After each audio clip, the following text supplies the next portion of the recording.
Welcome back to my channel as you continue to listen and watch the second part of Bridal Trap, The Fallout. Ada awoke in a sterile, whitewashed room of the hospital. The beeping of monitors, the first sound to reach her ears. Her mind was foggy, struggling to piece together the event that had led her here. The memories came back in fragments. The dinner, the confrontation with Chief Ozo's, Tunde's worried face, and then nothing. Panic began to set in as she realized where she was and why. She turned her head slightly to see Tunde sitting beside her bed, his eyes red-rimmed, his face a mask of conflicting emotions.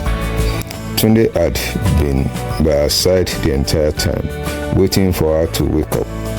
The worry itch on his face was mixed with a deep sadness, a reflection of the storm of emotion brewing within him. He loved Ada deeply, but the scene he had walked in on the previous night had planted a seed of doubt that was quickly growing into a vine of suspicion. He couldn't shake the feeling that something was terribly wrong. When Ada's eyes fluttered open, relief washed over him, but it was short-lived. He needed answers, and he needed them now. Ada, he began.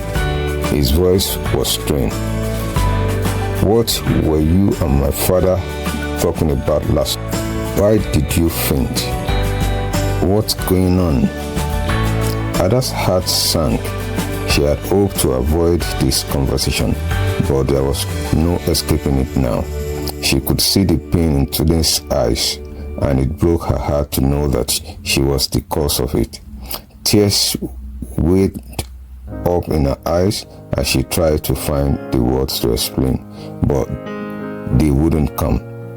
All she could do was shake her head, unable to meet his gaze. Tunde's patience was wearing thin. He needed the truth, no matter how painful it might be. Ada's pleas, he pleaded, his voice breaking. I love you, but I need to know what's going on. Oh, I can't marry you if there was a secret between us. His words hit Ada like a physical blow. The fear of losing Tunde forever was overwhelming, but the truth was something she had never intended to share. Yet, looking into his eyes, she knew she couldn't keep it from him any longer. With a trembling voice, she confessed to her affair with Chief Ozo, leaving out the details about Chike. I'm so sorry, Tunde, she whispered, tears streaming down her face. It was a mistake, a terrible mistake, but I swear I love you. I only want to be with you. Tunde was torn into silence. The room seemed to close in around him as his words sank in.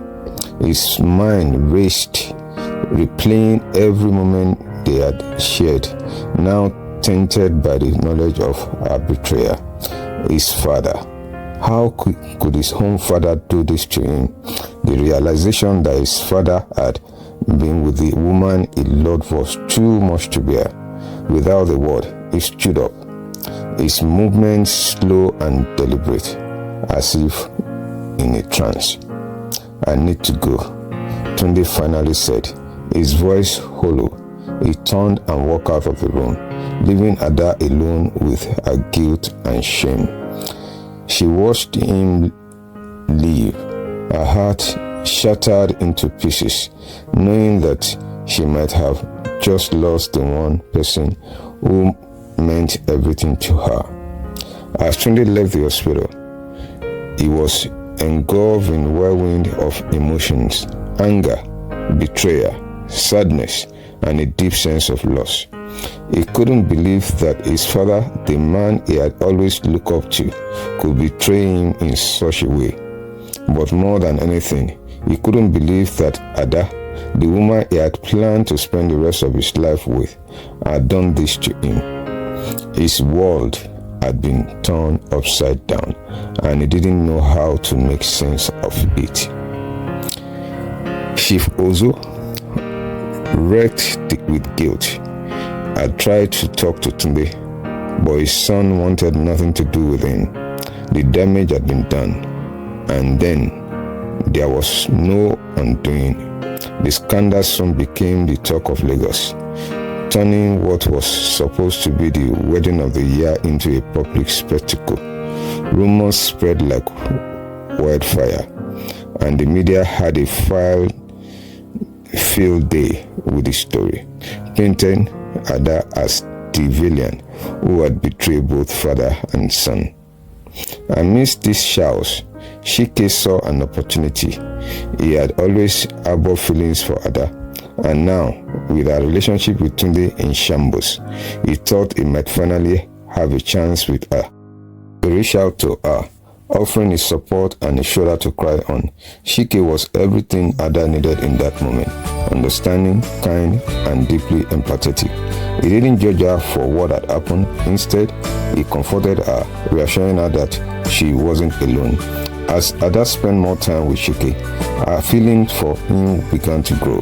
He was there for her when she needed someone the most, and slowly she found herself drawn in him in a way she hadn't expected. The guilt she felt for hurting Tunde was still there, but it was tempered by the warmth and care Chike showed her. He made her feel safe, something she hadn't felt in a long time. But Tunde was never far from her thoughts. Despite everything that had happened, Ada couldn't shake her love for Tunde. She missed him terribly, and the pain of their separation was constant ache in her heart. Tunde, on the other hand, was struggling to come to terms with what had happened. He confided in Ngozi, who had always been a voice of reasoning in his life. "I don't know what to do, Ngozi," Tunde admitted, his voice heavy with despair. "I loved her. I still love her. But how can I ever trust her again?" Ngozi, ever the pragmatist, urged Tunde to take time to think about making any decisions. "You loved her for a reason, Tunde," she reminded him gently. "Don't let one mistake destroy everything. But you also need to ask yourself if you can move past this. Trust is everything in a relationship." As the days turned into weeks, Ada knew she had to make a decision. She couldn't string Chike along, and she needed to face the reality of her situation with Tunde. She reached out to Chief Ozo's first, asking him to meet her at a quiet cafe far from the public eye. When they met, she apologized for everything that had happened, telling him that their affair was a mistake, that she could never have done it, or it would never repeat itself again. "We can never speak of this again," Chief Ada said firmly. "It's over." Chief Ozo, who had been consumed with guilt ever since the truth came out, agreed. He knew that his action had caused irreparable damage, and the best thing he could do now was to step aside and let his son try to rebuild his life. "I'm truly sorry, Ada," he said, his voice heavy and regret. "I never meant for any of this to happen." Ada arranged to meet with Tunde.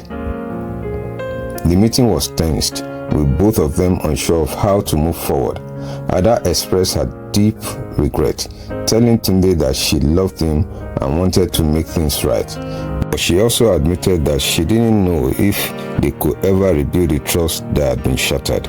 "I need time, Ada," Tunde responded, his voice soft but resolute. "I need to figure out if I can move past this. I still love you, but I don't know if love is enough." With those words, Tunde decided to leave Lagos for a while, hoping that distance would give him the clarity he needed. His departure left Ada heartbroken, but she understood that he needed space. She tried to focus on her relationship with Chike, who had become a rock during this tumultuous time. As Ada and Chike grew closer, it seems that they might have a future together. Chike, who had always been patient and understanding, finally mustered the courage to propose to Ada. "I know this isn't how you imagine your life will turn out," he said gently, "but I want to build a future with you. Ada, I love you, and I'm willing to be here for you no matter what happens." Ada was stunned by the proposal.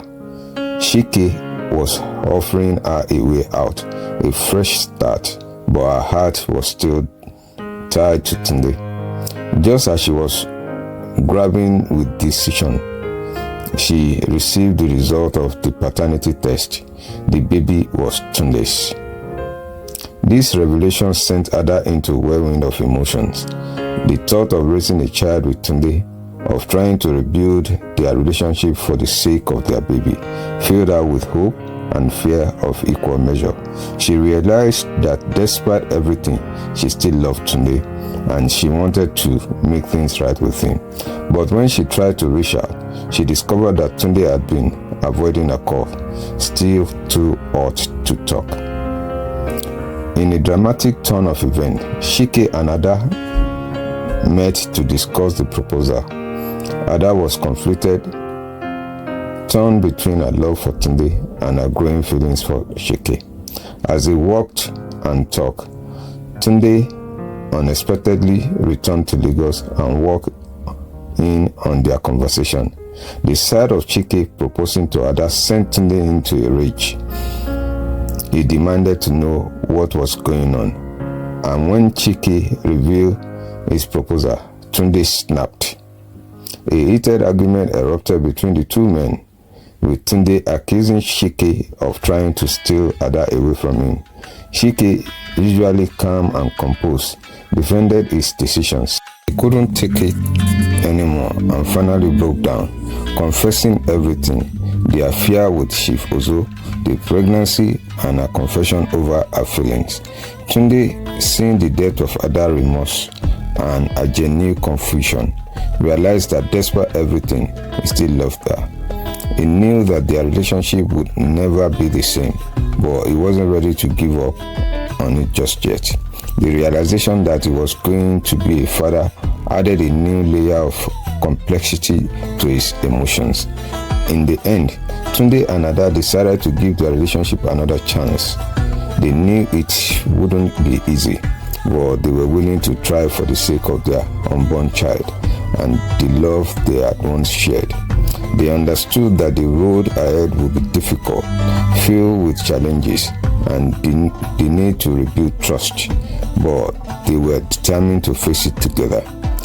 Chief Ozo, consumed with guilt and aware of the damage he had caused, decided to leave Lagos and return abroad. He vowed to stay out of their lives for good, hoping that his absence would give them the space they need to heal. As for Chike, he accepted that he had lost Ada and decided to leave the company to start fresh elsewhere.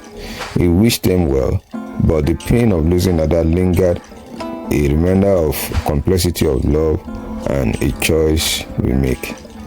Chike's departure from the company led him to a new city where he tried to rebuild his life. He struggled to move on from Ada, but fate had another twist in store for him. Unbeknownst to everyone, Chike had been having a secret affair with Ngozi, Ada's best friend. The affair had started as a way of both of them to cope with their loneliness, but it quickly became more than just a fling.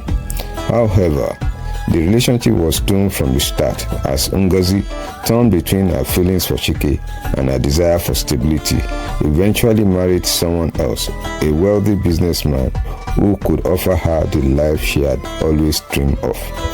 Chike was left heartbroken once again, realizing that he had lost not just one, but two women he cared deeply about. As he watched Ngozi walk down the aisle with another man, he knew that he had let go of the past and find a way to start anew, even if it meant doing it alone. However, Chike's story didn't end in heartbreak. In Abuja, where he had moved for his fresh start, he met Amara, a 26-year-old woman who was the daughter of a prominent millionaire. Despite her wealth, Amara was humble, well-trained, and deeply respectful, qualities that drawn Chike to her instantly. Their connection was immediate, and Amara adored Chike with everything she has and every of her breath. Their relationship blossomed quickly, filled with genuine love and mutual respect. Amara became the light in Chike's life, helping him to find and finally let go of his past and embrace the future. A year later, Chike proposed to Amara under the same star that had witnessed their first meeting, and she joyfully accepted. They were married in a beautiful ceremony that marked the beginning of a new chapter in Chike's life, one filled with love, happiness, and the promise of a brighter future. Back in Lagos, Ada and Tunde heard the news of Chike's engagement and couldn't have been happier for him. The past was finally at peace, and each of them found their rightful path to happiness and fulfillment. Ada and Tunde got married in a glamorous way. Ada gave birth to a bouncing baby boy. The story, The Bridal Trap, concludes as a profound tale of love, betrayal, forgiveness, and new beginnings. Each character's journey highlights the complexity of human relationships and the enduring strength it takes to overcome adversity. The story leaves you with a sense of closure and optimism, reminding us all that even after the darkest storm, the sun can shine again, bringing with it hope and the promise of a brighter tomorrow. Thank you so much for listening. Thank you for watching this episode, and I look forward to seeing you in another fantastic, interesting, captivating movie that we're putting forward for you to view. Thank you. Bye. Remember to subscribe, like this video so that we can grow our channel.